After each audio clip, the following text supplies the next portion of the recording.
আমাৰ সৈতে থাকক ষ্টুডিঅ'ত আছে জহিৰুল ইছলাম ডাঙৰীয়া এই অভিযোগখিনি আপুনি ইতিমধ্যে শুনিলে প্ৰতিবেদনতো ইতিমধ্যে আমি জনাইছো এইখিনি কথা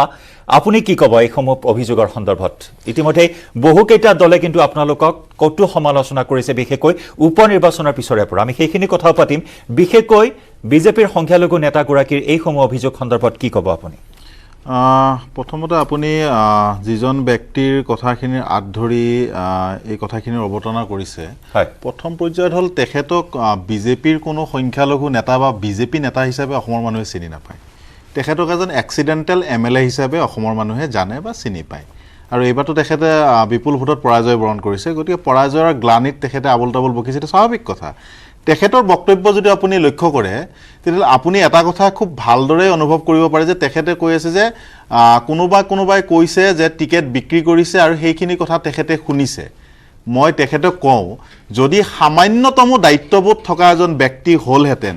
যদি সামান্যতম তেখেতৰ ৰাজনৈতিক বিচক্ষণতা বা ৰাজনৈতিক দায়িত্ব জ্ঞান যদি থাকিলহেঁতেন তেতিয়াহ'লে শুনা কথা এটা লৈ পেলাই পাব্লিক ডমেইনত আহি পেলাই কোনোবাই এইদৰে আস্ফালন নকৰিলেহেঁতেন তেওঁৰ হাতত যদি কিবা অথেন্টিক তথ্য আছে মই প্ৰত্যাহ্বান জনাইছোঁ তেখেতক যে সেই অথেন্টিক ডাটাসমূহ প্ৰডিউচ কৰক আমি তাৰ ওপৰত একশ্যন ল'ম আৰু তাৰ বাবে যদি অসমৰ ৰাইজক ক্ষমা বিচাৰিব লাগে আমি দায়িত্ব সহকাৰে কৈছোঁ ক্ষমা বিচাৰিম ২ নম্বৰ কথা তেখেতে কৈছে AIUDF দলটো টিকেট বিক্ৰী কৰি চলা এটা দল আৰু বদৰুদ্দিন আজমল চাহাবে আগৰৰ ব্যৱসায় কৰাৰ লগতে সমষ্টিৰ বেপাৰ কৰে এতিয়া মই তেখেতে অভিযোগ কৰিছে আৰু তেখেত যেহেতু বিজেপিৰ আইডিঅলজিৰ লগত জড়িত বিজেপিৰ আইডিঅলজিৰ ব্যক্তি এজনে AIUDF দলক সমালোচনা কৰা AIUDFৰ সমালোচনা কৰা তেনে স্বাভাৱিক কথা এতিয়া তেখেতে যেনেকৈ অভিযোগ কৰিছে মই যদি অভিযোগ কৰোঁ যে তেখেতে বৰাকত সিন্ডিকেট চলায় তেখেতে বৰাকত সুপাৰী সিন্ডিকেট চলায় তেখেতে বৰাকত গৰু সিন্ডিকেট চলায় তেখেতে বৰাকত গুণ্ডাগিৰি কৰি পইচা লয় এই অভিযোগ যদি মই কৰোঁ আৰু তেখেতৰ এগেইনষ্টে এই মুহূৰ্ততো কেছ চলি আছে তেখেতে যে গুণ্ডাগিৰি কৰে এই কথাখিনি বিগত নিৰ্বাচনত তেখেতৰ সমষ্টিত যেতিয়া গুলি ফুটিছিলে তেখেতক যেতিয়া ৰাইজে আবদ্ধ কৰি ৰাখিছিলে তেখেতক যেতিয়া পুলিচে উলিয়াই আনিবলগীয়া হৈছিলে এই কথাবোৰে প্ৰমাণ কৰে তেখেতে যে তাতে গুণ্ডাগিৰি কৰে গতিকে তেনেকুৱা এজন ব্যক্তিয়ে এটা দলৰ ভাৱমূৰ্তিক ম্লান কৰিবৰ কাৰণে জনমানসত হেয় প্ৰতিপন্ন কৰিবৰ কাৰণে এনেকুৱা ধৰণৰ উবাচ কৰাটো স্বাভাৱিক কথা দ্বিতীয় কথা আপুনি লক্ষ্য কৰিব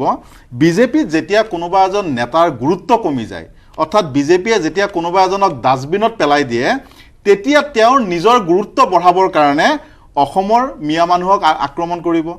অসমৰ AIUDF দলটোক আক্ৰমণ কৰিব অসমৰ দাড়ি টুপি থকা মানুহখিনিক আক্ৰমণ কৰিব অসমত বসবাস কৰা বংগীয় মুছলমানৰ স্থায়িত্ব তেখেতসকলৰ নাগৰিকত্বক লৈ প্ৰশ্ন কৰিব অসমৰ সম্প্ৰদায়ৰ ওপৰত তেখেতসকলে প্ৰশ্ন কৰিব অৰ্থাৎ এই প্ৰশ্নবোৰ কৰিলে তেখেতসকলে ভাবে কি ডাষ্টবিনৰ পৰা অলপমান মূৰ দাঙি থিয় হ'ব অৰ্থাৎ তেখেতসকলৰ গুৰুত্ব নোহোৱা হৈ গৈছে বিজেপিত আৰু এতিয়া কথাটো হ'ল যে AIUDF দলৰ মহামান্য সভাপতি বদৰুদ্দিন আজমল চাহাবে আগৰৰ ব্যৱসায় কৰে তেখেতে নিশ্চয় জনা উচিত যে তেখেতে আগৰৰ ব্যৱসায় কৰি গোটেই মধ্যপ্ৰাচ্যৰ লগতে গোটেই বিশ্বত সুনাম কৰিবৰ কাৰণে সক্ষম হৈছে তাৰ কাৰণে তেখেতে গৌৰৱ অনুভৱ কৰিব লাগে যে অসম সন্তান এটা হোজাই সন্তান এটাই গৈ পেলাই গোটেই পৃথিৱীত যেতিয়া নেকি প্ৰভাৱ বিস্তাৰ কৰিছে ব্যৱসায়িক ক্ষেত্ৰখনত তেখেতে গৌৰৱ অনুভৱ কৰিব লাগিছিল আৰু সেই আগৰৰ ব্যৱসায়ৰ পৰা যিখিনি তেখেতৰ চাৰিটিত যায় বা যিখিনি তেওঁলোকৰ দান বৰঙণি হয় বা যিখিনি CSR গ্ৰুপ হয় যিখিনি ফাউণ্ডেশ্যনৰ আহে আগৰৰ বেপাৰৰ পৰা ৰাহি হয় সেই পইচাৰে অসমত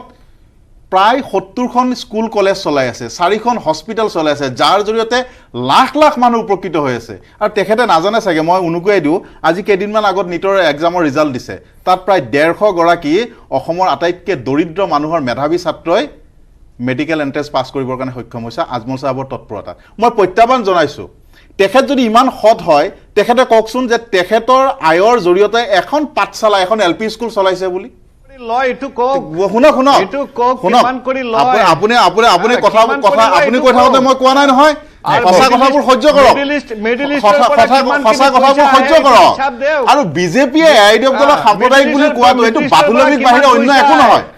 বিজেপিয়ে AIUDF সাম্প্ৰদায়িক বুলি কোৱাটো এইটো বাতুলমি হয় কাৰণ আপোনালোকে ধৰ্মৰ ভিত্তিত ৰাজনীতি কৰে আমিতো ধৰ্মৰ ভিত্তিত ৰাজনীতি কৰা নাই আপোনাক চ্যালেঞ্জ কৰিছো AIUDF দলৰ এনেকুৱা এটা বক্তব্য দেখুৱাই দিয়ক যিটো বক্তব্যৰ জৰিয়তে অসমৰ কোনোবা সম্প্ৰদায়ৰ বিৰুদ্ধে আমি অৱস্থান কৰিছো অসমৰ কোনোবা ধৰ্মীয় উপাসনাস্থলীৰ আমি আক্ৰমণ কৰিছো অসমৰ কোনোবা ধৰ্মীয় আবেগক আমি আঘাত কৰিছো আপোনাক প্ৰত্যাহ্বান জনাইছো পাৰিব আপুনি আপোনাৰ তাৰ বিপৰীতে আপুনি কওক বিজেপিৰ কথা কৈ আছো শুনক আপোনাৰ বিজেপিৰ কথা কৈ আছো আপুনি কৈছে যে AIUDF দলে সমষ্টি বিক্ৰী কৰে মই কৈছো বিজেপি দলে গোটেই দেশৰ সম্পত্তি বিক্ৰী কৰি আছে তাৰ টেক্সৰ টকাৰে আপোনালোকে চলে লাভ বিলেখিত কৰে জনসাধাৰণৰ টেক্সৰ টকাৰে দেশৰ পাব্লিক প্ৰপাৰ্টি গঢ়ি উঠিছে আৰু সেই প্ৰপাৰ্টিবোৰ এটা এটাকে বিক্ৰী কৰিবৰ কাৰণে আপোনালোকৰ তাত লাজ নালাগে এইবিলাক কথা 2006 চনত আপোনালোকে ব্যক্তিয়ে AIUDFৰ টিকেট বিচাৰি আহিছিল লস্কৰ ডাঙৰীয়া খিনি শুনি লওক তেতিয়াহ'লে আপোনাৰ প্ৰত্যুত্তৰ দিবলৈ 2006 চনত আপোনালোকে ব্যক্তিয়ে AIUDFৰ টিকেট বিচাৰি দুৱাৰে দুৱাৰে ঘূৰিছিলে তেতিয়া AIUDF সাম্প্ৰদায়িক নাছিলে তেতিয়া AIUDF সাম্প্ৰদায়িক নাছিলে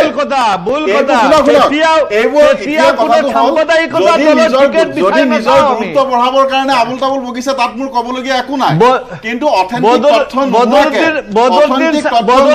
কথাবোৰ পাতুলামিৰ পৰিচয় দিব নাপায় আপনাৰ যদি বদলুদ্দিন সাহেবেৰ ঘনিষ্ঠতা থাকে বদলুদ্দিন সাহেব বুঝিব বদলুদ্দিন সাহেব আমাৰ ঘৰত আহিছিলে AIUDFৰ টিকেট লোৱাৰ কাৰণে তেতিয়া আমি কৈছিল যে কোন আপুনি টিকেট আমি নলওঁ বদলুদ্দিন সাহেব আদৰ্শ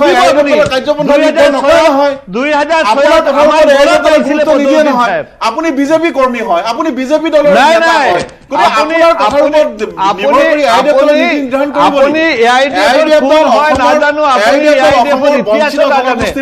আপুনি AIUDFৰ ইতিহাস নাজানে যে আপোনাৰ AIUDF দল কোনোবাই গঠন কৰিছে আপোনাৰ কথা মতে AIUDF দল চলিব আপোনাৰ কথা মতে AIUDF দলে নীতি নিৰ্ধাৰণ কৰিব আপুনি কোন হয় AIUDF দলৰ কাৰণে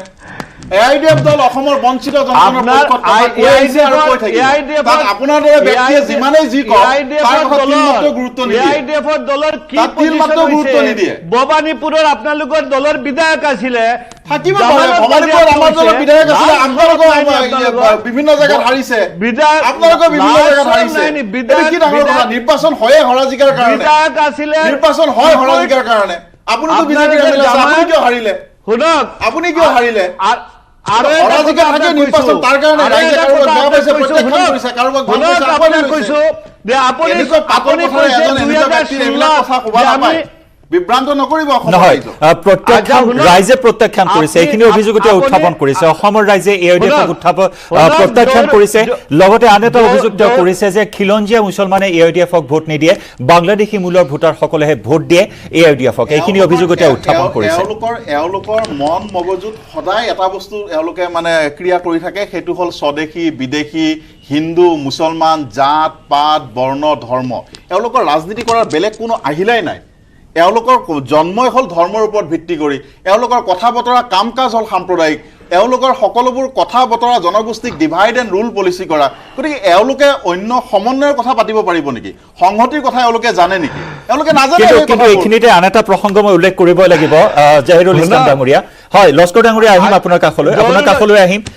কাষলৈ আহিম আন এটা প্ৰসংগ এইখিনিতে উল্লেখ কৰিব লাগিব কেৱল বিজেপিয়ে বা বিজেপিৰ সংখ্যালঘু এগৰাকী একমাত্ৰ নেতাগৰাকী নহয় বিগত সময়ছোৱাত দেখিছোঁ যেতিয়াই মহাজোঁট বন্ধনৰ পৰা আপোনালোকক আঁতৰাই পঠোৱা হ'ল তেতিয়াৰ পৰা কিন্তু কংগ্ৰেছেও আপোনালোকক সমালোচনা কৰি আহিছে কটাক্ষ কৰি আহিছে কংগ্ৰেছৰ কাৰ্যকৰী সভাপতি জাকিৰ হুছেইন সিকদাৰে শেহতীয়াকৈ সৰব হৈছে AIUDFৰ বিৰুদ্ধে বদৰুদ্দিন আজমলৰ বিৰুদ্ধে ব্যৱসায় কৰা ভাল এতিয়া ৰাজনীতিৰ পৰা তেওঁ অৱসৰ লোৱা উচিত এইখিনি কথাতে উল্লেখ কৰিছে সমান্তৰালকৈ কৈছিল যে AIUDFৰ ভৱিষ্যত UMF-ৰ দৰে হ'ব এই ভৱিষ্যৎবাণীও এটা সময়ত হেনো প্ৰাক্তন মুখ্যমন্ত্ৰী প্ৰয়াত ভূমিধৰ বৰ্মনে কৰি থৈ গৈছিল গতিকে সেইখিনি কথাতে উনুকি আছিল UMF-ৰ দৰে হ'বলৈ গৈ আছে নেকি AIUDF সিকদাৰ ডাঙৰীয়া জনা উচিত যে যি সময়ত কংগ্ৰেছৰ অসমত ভৰপক শাসন চলি আছিলে যেতিয়া কংগ্ৰেছৰ জয় জয় ময়ময় অৱস্থা আছিলে আৰু সেই সময়ত এই কংগ্ৰেছক চেলেঞ্জ কৰিয়েই AIUDF দলৰ জন্ম হৈছিলে আৰু 2006 চনতে AIUDF-এ যি সময়ত তেওঁলোকৰ জয়যাত্ৰা অব্যাহত আছিলে য'তেই হাত দিছিলে ত'তেই তেওঁলোকৰ জয় জয় আছিলে সেই সময়ত AIUDF দলে 10জনকে MLA জিকিছিলে পৰৱৰ্তী সময়ত 2009 চনত AIUDF-এ MP জিকিলে 2014 চনতো কংগ্ৰেছৰ চৰকাৰ তাৰপিছত আমি তেতিয়া 3জনকে MP জিকিছোঁ 2011 চনত কংগ্ৰেছৰ জয় জয় ময়ময় অৱস্থা 18জনকে MLA জিকিছোঁ গতিকে তেওঁলোকে এতিয়া আত্মসন্তুষ্টি লোৱাৰ বাহিৰে অন্য তেওঁলোকৰ উপায় নাই আজি কংগ্ৰেছে AIUDF-ক চাব দেই এই সময়ত নীতিগতভাৱে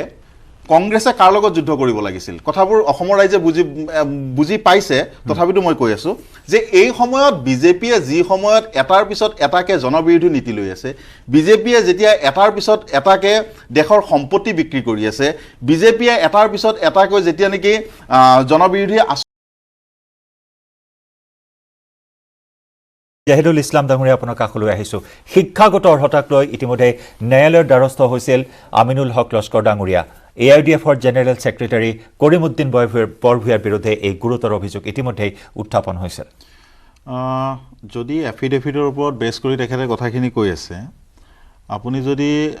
অকল আমাৰ বিধায়কজনৰ কথাই নহয় আৰু বিভিন্ন যদি চাই এফিডেভিটত বিভিন্নজনৰ বিসংগতি ধৰা পৰে আৰু বাকি যেটো তেওঁ অভিযোগ কৰিছে সেই অভিযোগটো ইতিমধ্যে বিচাৰাধীন হৈ আছে কিছুদিন পিছত তাৰ জলজল পটপটকে অসমৰ ৰাইজে গম পাব তেতিয়া তেখেতৰ ৰিএকচন কি হ'ব নহব হেতু পিছত দেখা যাব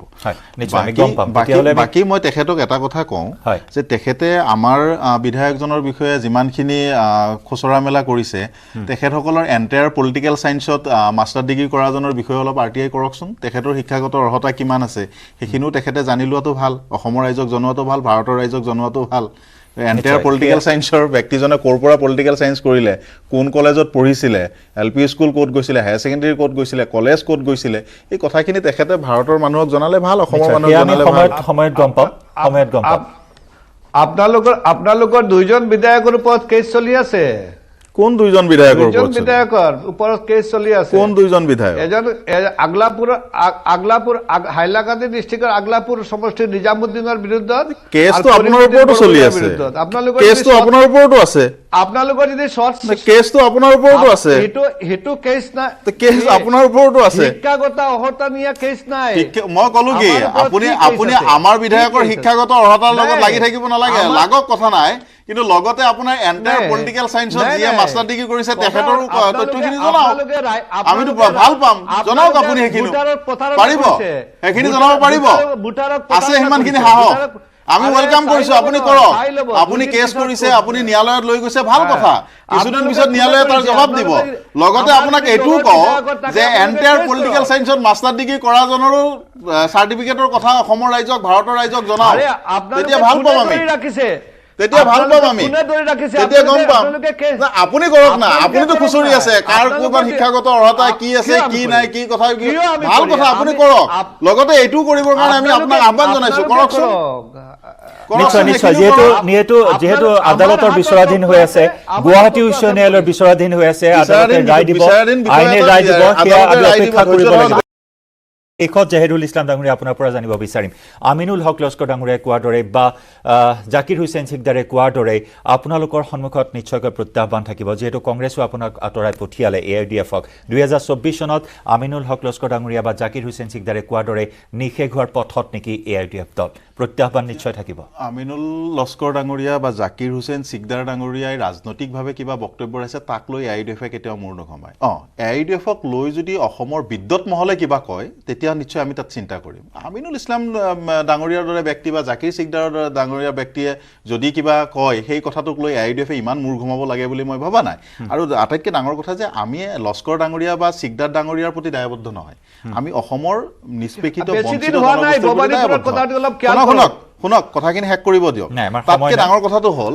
যে এই যে লস্কৰ ডাঙৰীয়াই যে বিজেপি কৰি আছে মই আজিৰ তাৰিখত চিধাচিধি কওঁ আদৰ্শ থকা আৰু জাতীয়তাবোধ থকা আত্মীয়তাবোধ থকা আত্মসন্মান থকা ব্যক্তিয়ে কেতিয়াও বিজেপি কৰিব নোৱাৰে মুছলমান ব্যক্তিয়ে কাৰণ যি দলে চিধাচিধি কয় মুছলমানৰ ভোট নালাগে যি দলে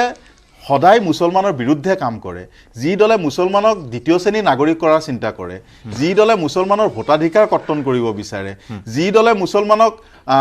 নিতৌ তুচ্ছ তাচ্ছিল্য কৰে সেই দলটোৰ প্ৰতি যেতিয়া কোনোবা মুছলমান নেতাই এইদৰে নিজকে মানে দৃষ্টি আকৰ্ষণ কৰিবৰ কাৰণে